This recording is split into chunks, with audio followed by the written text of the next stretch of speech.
வணக்கம் நண்பர்களே. 100 நாள் கொழுப்பு குறைக்கும் சவாலில் இன்னைக்கு 27வது நாள். காலையில எழுந்துச்சு வழக்கம் போல 2 கிளாஸ் பழைய கஞ்சி குடிச்சு இன்றைய நாளா தொடங்கியாச்சு. மதியம் கொஞ்சம் கோழியும் தயிர் சாதமும் சாப்பிட்டேன்.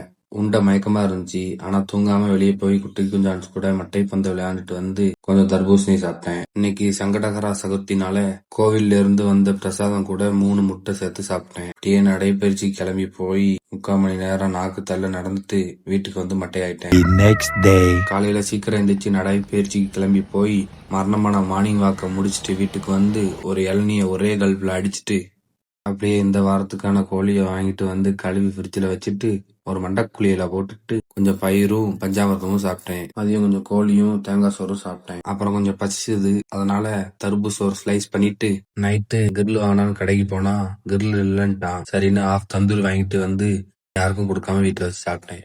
அப்புறம் வீட்டுல இருந்த தர்பீஸை போட்டு ஒரு அடி அடிச்சு குடிச்சிட்டு மட்டையாயிட்டேன். மறக்காம சர்ப்ரைஸ் பண்ணிருங்க. நாளைக்கு சந்திப்போம்.